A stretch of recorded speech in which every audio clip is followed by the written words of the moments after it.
We are all going to die. We just don't know how or when. Easily snuffed out in an instant, what is life's meaning? Oh, man! I see. We're getting closer. We're going to get closer. Power flash. Over 1,000 tornadoes rip through the United States every year. Most do little damage. This one was different. There it is. Oh my gosh. It's gonna go down that road right there. Oh gosh, that is a monster tornado.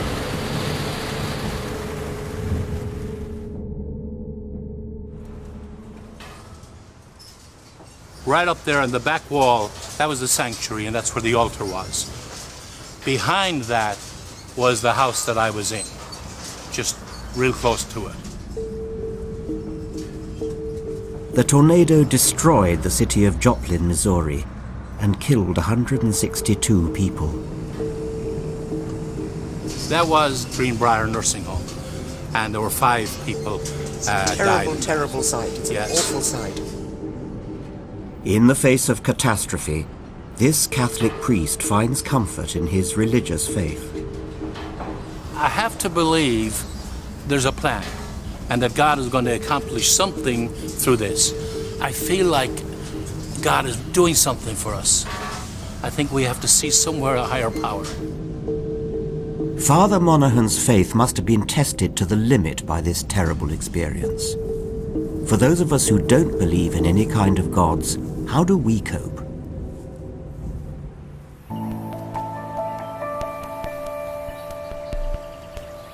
More and more people now realize there is no God.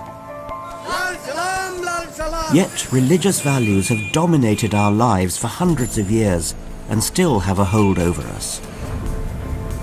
In this series, I'm exploring what reason and science can offer us in the place of religion, to bring comfort in the face of death, help us tell right from wrong,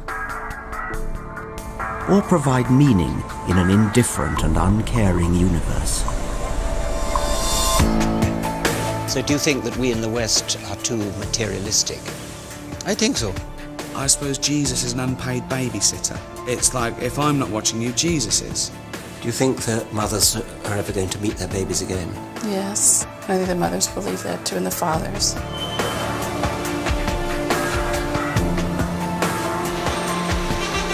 If there is no God, what is the meaning of life? Some of the greatest minds in history have battled depression and even toyed with suicide, struggling to answer the ultimate question that we all face. What's the point? For many, there is no point if there is no God. One of the questions I'm most often asked after giving a lecture is, why do you bother to get up in the mornings? This film is my attempt to answer that question.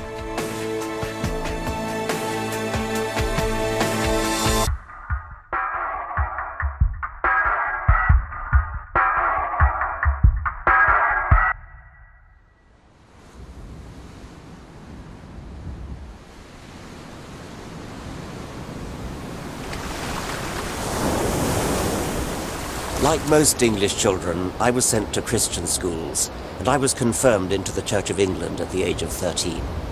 I believed in the Christian God. A couple of years later, I realized it wasn't true. There was no God, there was nothing out there. Many people have had that experience, and different people respond to it in very different ways.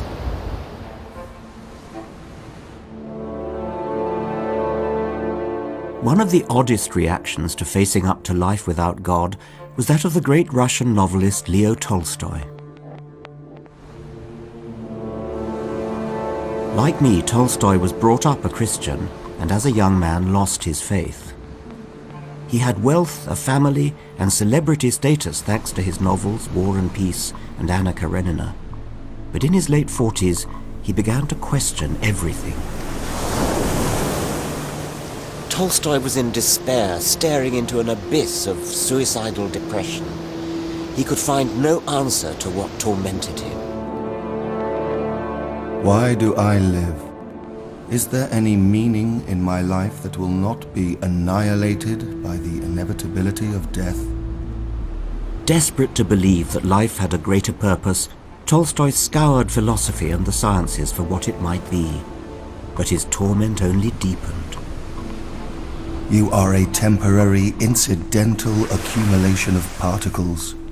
You are a randomly united lump of something.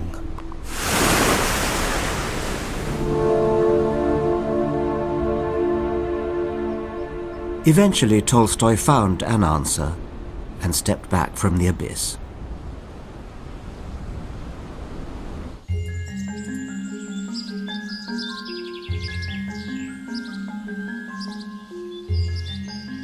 Mount St Bernard Abbey in Leicestershire is home to 36 Cistercian monks. And this, in essence, was Tolstoy's solution: spiritual retreat and devotion. There are no special announcements this morning. Our order is what's called a contemplative order, so we stay within the confines of the monastery. We don't have schools, hospitals or parishes. We stay within the monastery. And you're silent for part of the day, is that right? We are for a good part of the day, especially in the early morning. Yes. So the library's just up here. Yes.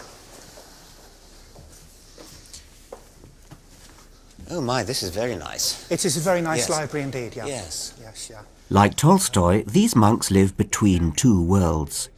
Their library is better than I would have expected. Yeah. Stephen Hawking's universe, just 6 numbers. Carl Sagan, excellent. Yeah. Very good. Oh, I wish I brought some of my books to present to you. Oh, there's one there. We have it there. Oh, really? Yeah. Richard Dawkins, Modern Science Writing. Oh, excellent. Yeah, good. Oxford Book of Modern Science Writing. Very good. There may be others. Yes. Well, I won't do that usual thing that authors do of looking for them.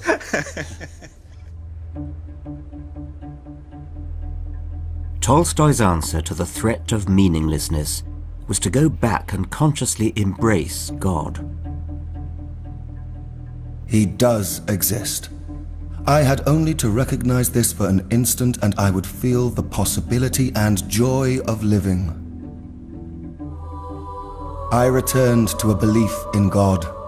I now knew that I could not live without it. As an old man, Tolstoy separated himself from society to lead a Christian sect. He ended up, like these monks, a religious recluse.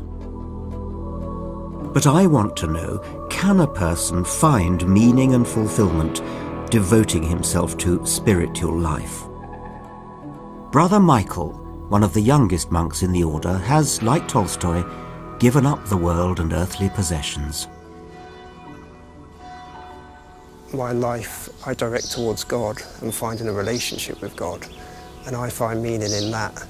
And as hopefully I grow towards God, I'll grow towards other people. And what do you miss about the life that you could have had? Well, this morning I had to go to the chemist, and on the way out there was a young lady with her child, and as they walked down the street they had Tigger the tiger holding between their hands.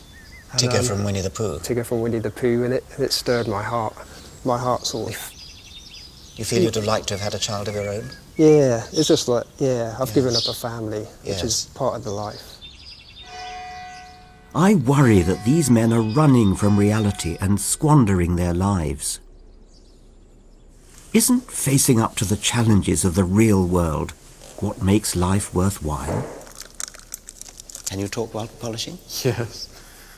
Brother William gave up a career as a banker to join the monastery 10 years ago. The meaning of life for me is being there for other people.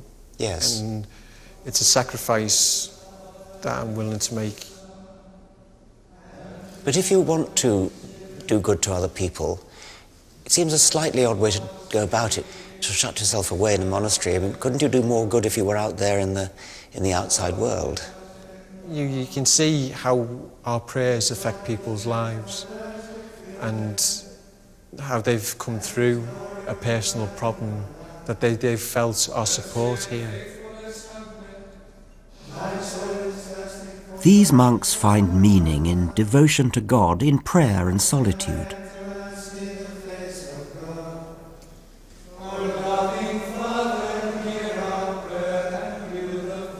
They're entitled to their beliefs, of course, but what a slender life to lead when you could be out there in the real world teaching, learning, maybe doing good.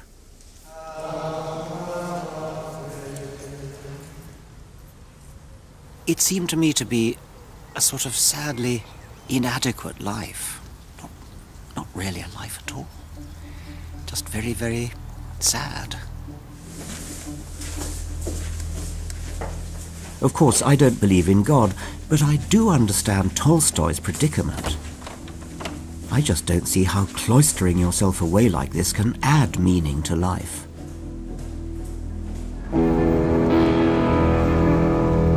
Perhaps a better approach would be to embrace life's uncertainties and take a few risks.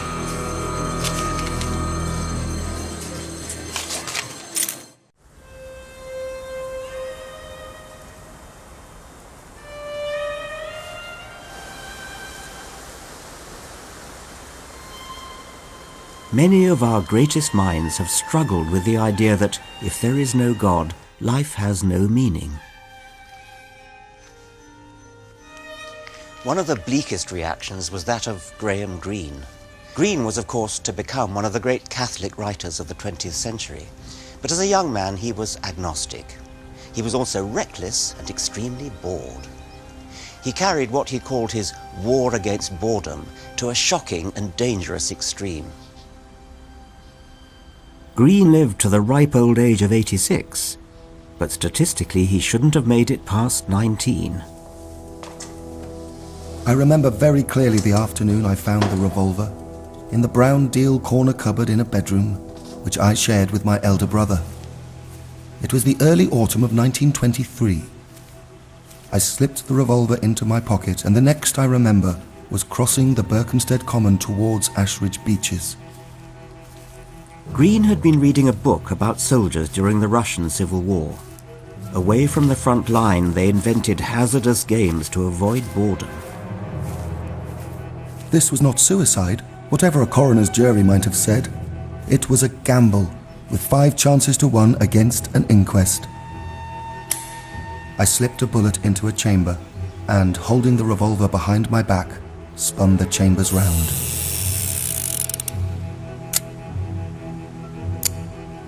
I put the muzzle of the revolver into my right ear.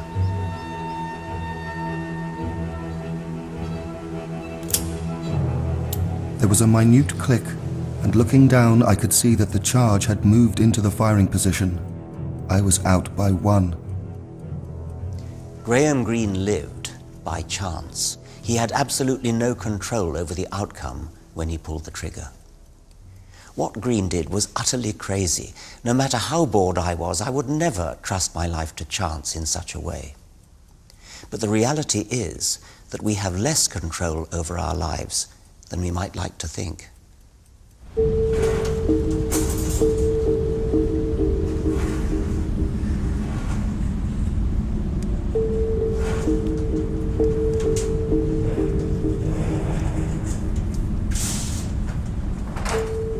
When a tornado struck Joplin, Missouri in May 2011, death and destruction were indiscriminate. The young Graham Greene would have embraced the truth of that tornado. Joplin's fate hung on chance, just like his game of Russian roulette. While 7,000 buildings were blown away, others survived unscathed.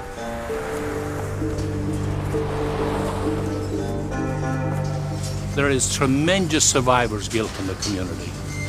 That I hadn't experienced before. Survivor's guilt meaning, why did I survive? Why did I when survive somebody and someone else died? died? Yes. Why did that little child die? I'm 70 years of age. Why didn't you take me, God? Why should that mother lose that child? But do you think he could have stopped the tornado? Of course he could stop. He could stop anything he wants. So why didn't he? Because we don't understand. It's a mystery. It's a mystery. He is a mystery, and I can't intellectually explain that. And if someone tries to do that, they're going to come to a dead end and say it makes no sense.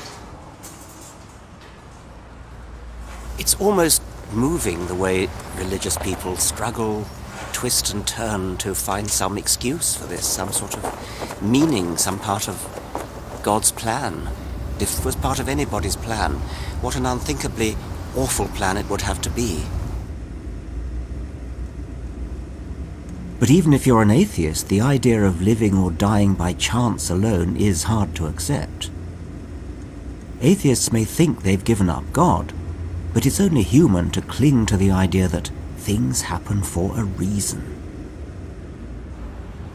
If you look at misfortune and fortune in human life, in the universe generally, there is no pattern. There's no pattern as relates to people. The pattern is entirely related to physics. The universe has exactly the properties we'd expect if there was no plan, no design, no aim, just blind, indifferent forces of nature.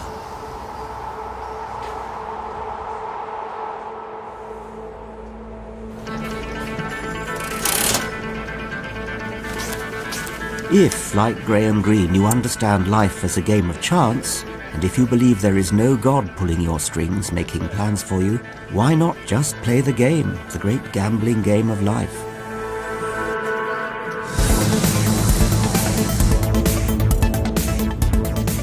Unbelievable place. It's sort of trying to be the seven wonders of the world. Look at that medieval castle there. There's the Statue of Liberty. I know there's a replica of Venice somewhere. There's the Chrysler Building. I'm often told that my vision of a godless future is just as devoid of meaning as Las Vegas. That without God, all you're left with is materialism and mindless slot machines.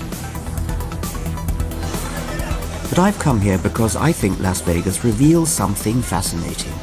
Humanity's deep-seated belief that we can prevail over chance. People come here filled with hope. Everybody knows that the casinos have a terrific markup percentage for the house, and yet they still go on feeding that hope and feeding the slot machines and losing their money. Hey, Richard. How's it going? Okay. Hey, you winning? No, I lost every time. Oh, my God. Well, now your luck's going to change, because I know physics. Okay. He may look like a card sharp, but the gentleman in the shades is actually a physicist. Leonard Mlodinow is fascinated by how human beings are incapable of understanding chance. 32. I won and I lost. When people are playing these games we see around us, am I right that many of them, even if there's absolutely no bias, say, between red and black, there are many people who will say, oh, well, it's been red, red, red, red for such a long time, it's black's turn. That's right. That's right. That's called the gambler's fallacy. The gambler's fallacy. People, well, if you flip a coin a zillion times, you're going to get about half a zillion heads and half a zillion tails. So people, the way their thinking goes, I think, if they bother to logically think about it, is that, okay, I've seen 10 tails in a row. So if it's going to be half heads and half tails, the heads better catch up. Yes. That's not the way it works. Okay. You could throw it a zillion times and get all heads. The point about our brain is that it insists on seeing order, meaning and pattern, even when there is none.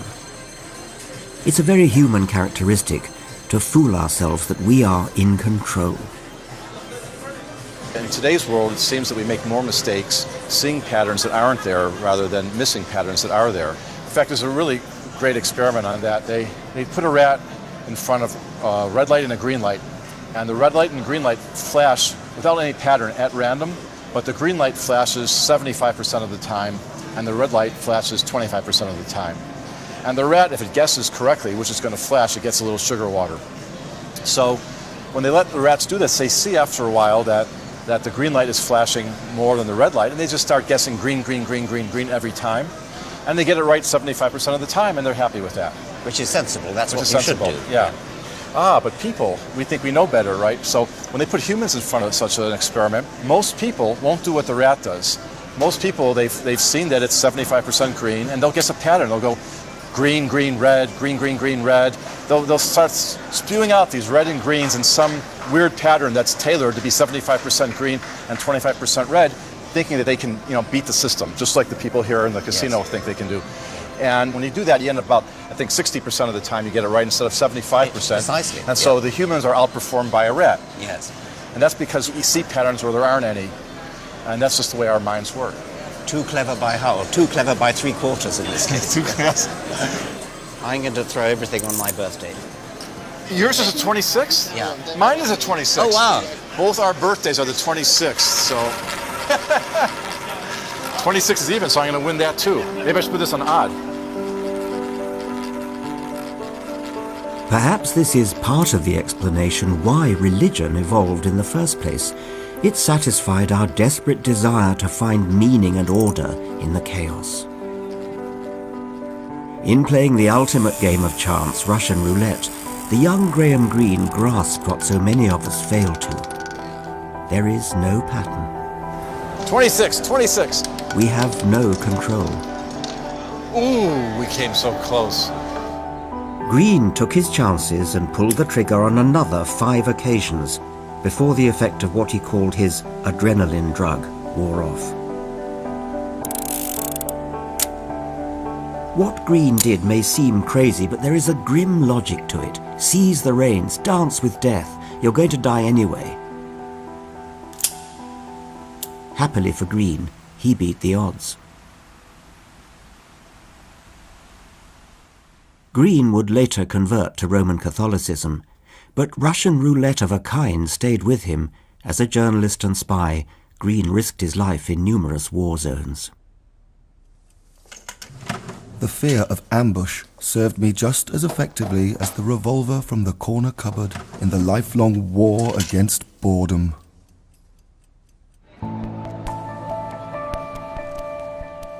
Tolstoy found meaning by hiding himself away. Greene went in the opposite direction. But the next great mind I shall consider tried to argue meaning into even the most meaningless toil imaginable.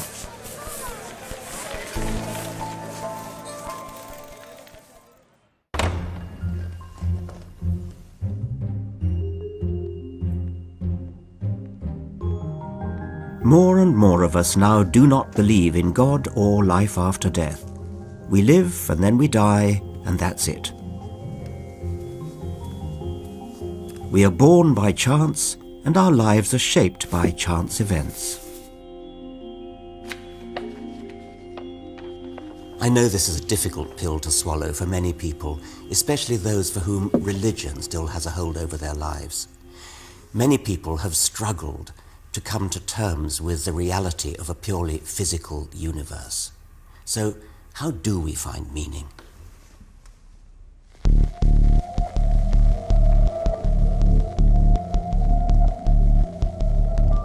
The Second World War laid bare the extent of man's capacity for evil. In Paris, philosophers like Albert Camus met in cafes like this to try to make sense of the brutality. Without the aid of eternal values, it is legitimate and necessary to wonder whether life has a meaning. Camus was interested in what he called the absurd, that our life must have meaning for us to value it, but we live in a world that offers no meaning. Unlike Tolstoy and Graham Greene, Camus rejected religion as a source of the meaning he craved. He found inspiration in another myth, the story of a man whom the ancient Greek gods had cursed.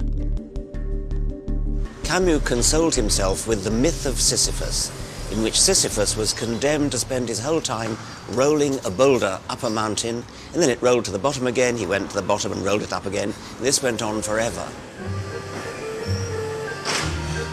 For Camus, accepting even this most futile and repetitive of tasks and not giving up, itself had value. The struggle itself towards the heights is enough to fill a man's heart. We must imagine Sisyphus happy. Camus took comfort from this, because by going to the bottom of the mountain again and rolling the stone back up, he was at least doing something. But can we really find meaning in futile work? Sisyphus may seem admirable to a French intellectual, but I don't see the appeal of resigning oneself to life's injustices.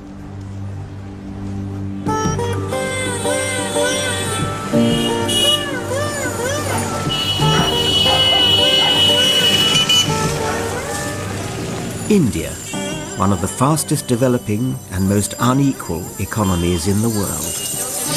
The human condition doesn't come much more human than this, or much more extreme. Everything's going on, the noise, the bustle, it's like an ant heap of activity. It's a terrifying and yet rather a moving sight.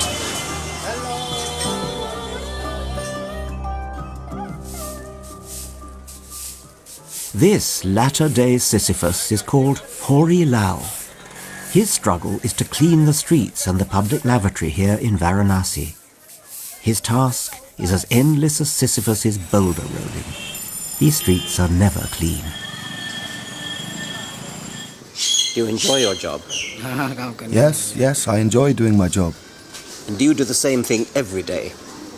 Yes, I do it every day. How long have you been doing this job? It must be 20 years now. What hope do you have for the future? What hope can I have? I have a job to do, and I will continue doing it. It's fate. What we have been made, we will remain. It can't be changed.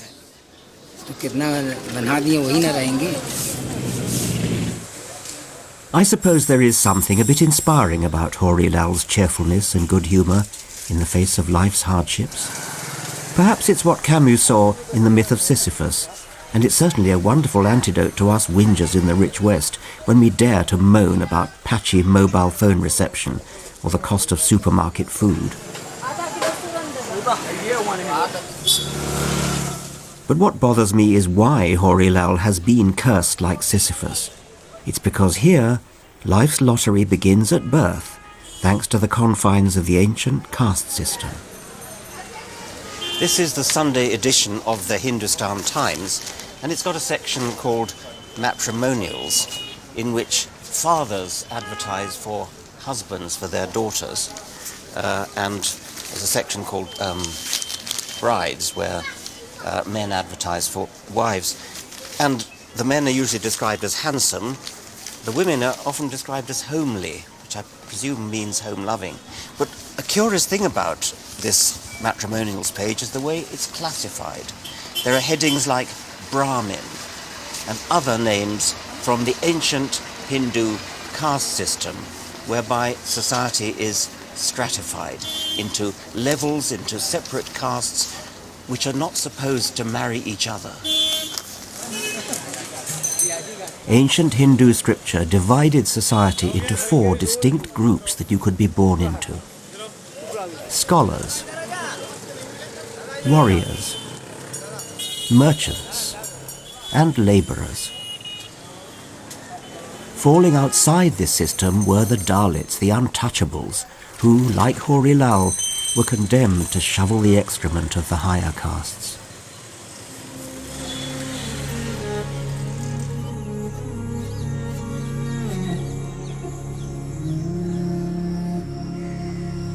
This is where I think Camus got it wrong.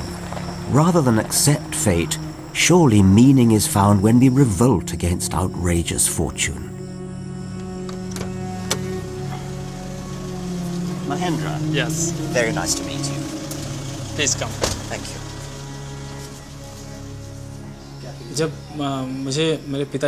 When my father died, I was told that because there is no money in the family now, you can't study anymore.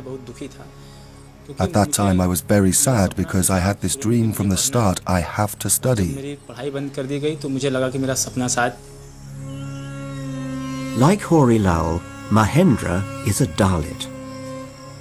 His father died when he was 14 years old, leaving the family penniless. Mahendra spent the next 4 years working as a bonded labourer weaving saris. But unlike Sisyphus, Mahendra defied the gods and threw his boulder away. I had to face so much discrimination in the society for being a Dalit that I felt education could be a good medium to get out of the system. A lot of people in your position would probably have given up, and I hugely admire you for not giving up. But what drove you at that time? I had always felt that I have to become a part of the mainstream society. And that is why I have this thing that I have to study a lot and earn money so that I can reach mainstream society. Today,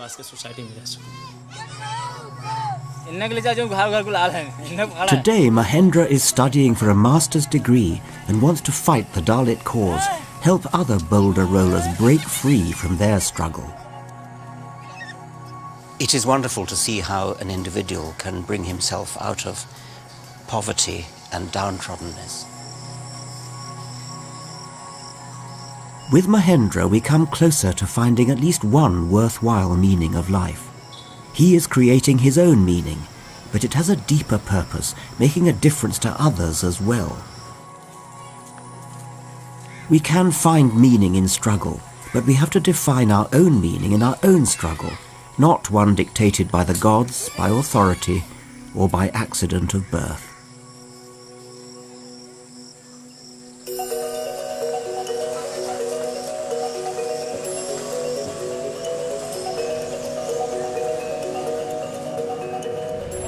So I think meaning is subjective, something personal we may not all agree on, but that shouldn't be an invitation to egotism or self-absorption. Here in northern India, Westerners still come in droves in the hope of finding some deeper meaning in Eastern mysticism. People go up mountains for refreshment. They go up mountains for wisdom. Moses went up Mount Sinai and came down with the tablets of traditional Hebrew wisdom. There are lots of people who come from all over the world to a place like this, up a mountain like this, where there's a Tibetan monastery, seeking what they would call spiritual wisdom. Geshe Hakdol is a master of Tibetan Buddhism. He's the Dalai Lama's official translator and archivist. The complete teaching of the Buddha is aimed towards transforming your mental outlook, because the ultimate purpose is to remove all kinds of problems and sufferings. And problems and sufferings and disturbances cannot be removed by relying on external forces or external material sources or your relatives and friends. At the end of the day, the real source of long-lasting peace and happiness has to come from within. For a Buddhist, what matters is accepting that reality will always change. To be happy in this changing reality, Buddhists teach that we must eliminate our attachments to people and possessions. I sort of half understand that. They try to get that sense of direction or happiness from material accumulation, from marriage, from wealth, from name. But in all these cases, here or there, they get a lot of problems, a lot of difficulties. So do you think that we in the West are too materialistic in our way of life? I think so. To be honest, I think so. I think I would agree with you that, that one doesn't want to devote one's life to accumulating material, sort of hedonistic happiness. I'm not sure that I would look inward, though. I think I might get happiness from music and from science. Exactly. When you do something that is creative, something that really satisfies your inner urge, you know. Yes, but meditating and sort of looking inwards doesn't sound to me as though that's really doing that. Perhaps it helps. Of course. The peace and happiness, the tranquility that you get when you know how to stay alone and go within cannot be matched by anything else. While I agree that an unhealthy consumerism dominates our lives today, how convincing is it that we should detach ourselves from the real world through meditation?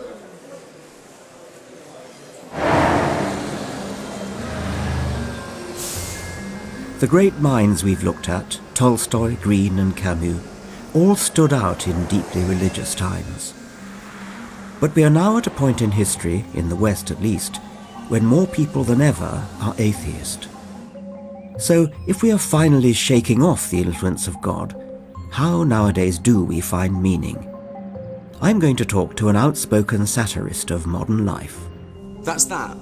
No. Yes. That's that. Religion is that. No.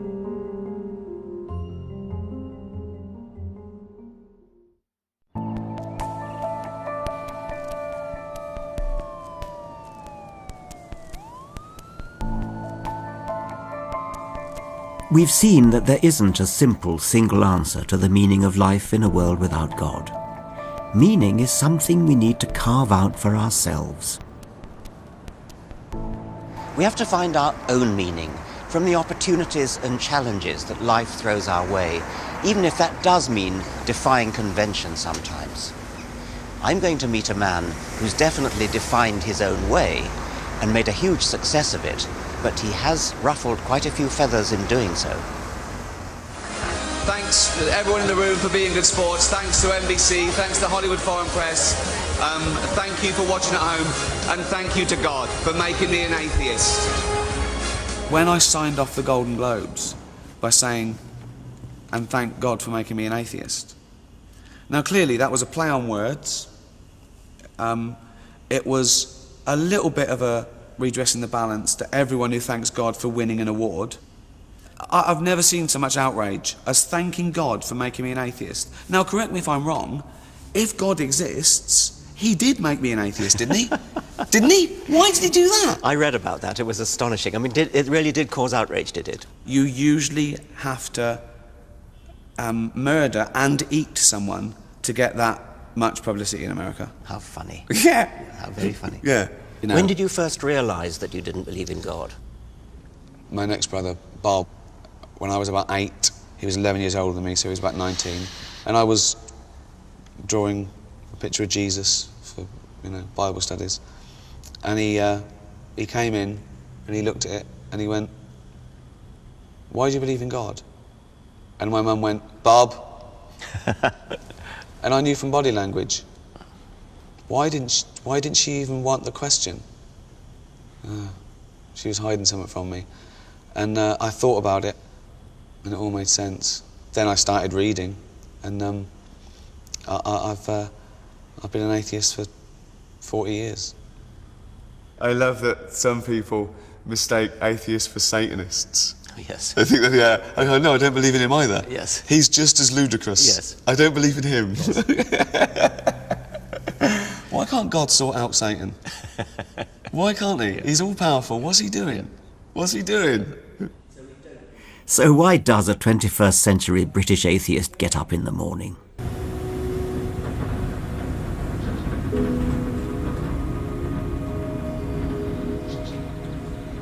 Religious believers tell me they're puzzled that non-believers like Ricky Gervais and me can find any meaning or purpose in a godless existence. But for me, the world teems with meaning. It's up to each of us to give our own lives meaning through our work, our relationships and passions. And I think through one other thing, understanding who we are and trying to understand why we're here. That has been the mission of Western science, the most important tool I believe mankind has ever invented. For centuries, human eyes could see clearly no further than a few miles. Telescopes enabled our eyes to leap outwards and see distant stars millions of miles away. Even better than that, a telescope is a kind of time machine. Because it takes light so long to reach us from a distant star, when you look at a distant star, you're looking backwards in time, maybe hundreds of millions of years. And if you look at a distant galaxy, you may be looking at the origin of the universe itself. You're looking at the very beginning of space and time, the Big Bang.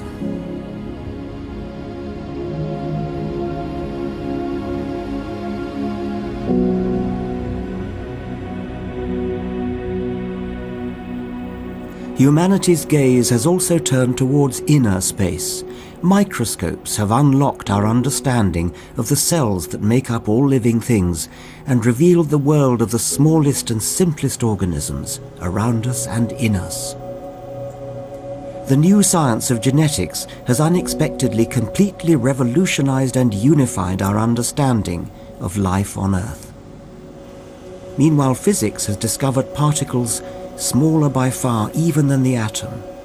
And at laboratories like CERN, scientists studying the collisions of these particles are on the cusp of understanding how the universe got started in the first place. The poet John Keats voiced what many people fear about science: that in explaining the world it makes it less amazing, less extraordinary, somehow banal. Philosophy will clip an angel's wings, conquer all mysteries by rule and line, empty the haunted air and nomad mine, unweave a rainbow. Keats could not have been more wrong. Isaac Newton's unweaving of the rainbow led directly to a massive deepening and widening of our understanding of the universe. It led to James Clerk Maxwell's theory of electromagnetism, and from there to Einstein's special theory of relativity. If you think the rainbow has poetic mystery, you should try relativity. Science does the opposite of making things banal. It's about unleashing curiosity and uncovering more mysteries to solve. We take so much for granted, we become anesthetized by our familiarity with what's around us. Science shakes off the anesthetic, and we look again with new and clearer eyes. If you found a bramble in your garden, you'd probably think it an annoying weed. But like every other plant and every other animal, it is an astonishing piece of natural engineering. A leaf is a chemical factory. It's a flat-roofed factory, and on the flat roof are solar panels gathering sunlight to drive the machinery of the factory. There are wheels, almost literally wheels, going round and round, biochemical wheels, driven by the energy from the sun and manufacturing food for the plant, sugars. And the sugars are then piped in this, what almost looks like a river system, into the central stem and into the rest of the plant. That's where all the food for the plant comes from. And even our food comes from that, because we eat plants, or we eat animals that eat plants. And so the energy that drives our bodies, every one of our trillions of cells, comes ultimately from the sun, and it flows down a river system like this, ultimately into us. It gets even better. The genetic code that's used by this plant is the same as the one that's used by you. Even 50% of the genes are the same. This plant is your cousin, just a weed.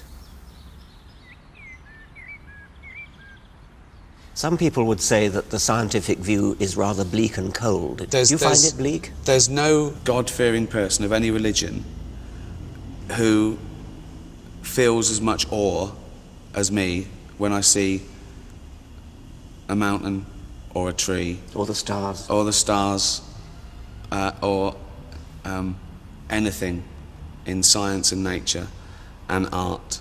And you and I are privileged to be here to enjoy it, even if for a short time. That's a wonderful thought. We cherish this life. It's sacred. So enjoy it. This is all we've got. Yeah. And it's Make brilliant. the most of it. Make the most It's brilliant. of it. It's amazing.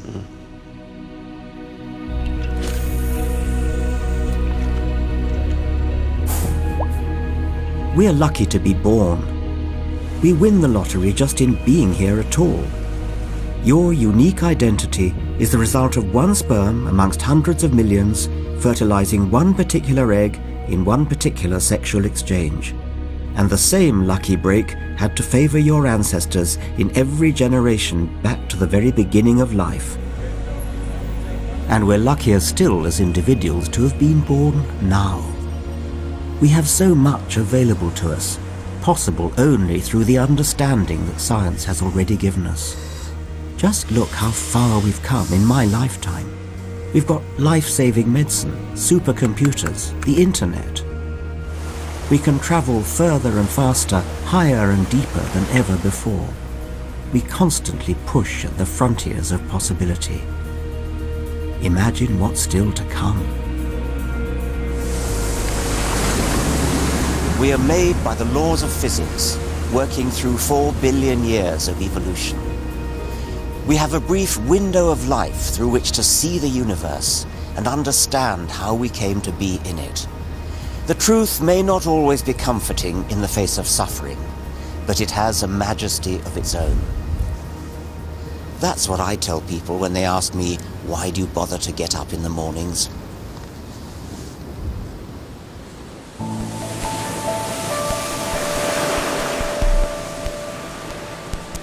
If you missed an episode or you want to watch it all again, Richard Dawkins' Sex, Death and the Meaning of Life is there on 40D. Tomorrow at 9, Sarah Beanie's showing vendors what the competition has to offer before her buyer makes the final choice. And next night, documenting what lurks behind internet posts and quiet suburbia, America's serial killer, true stories or more for.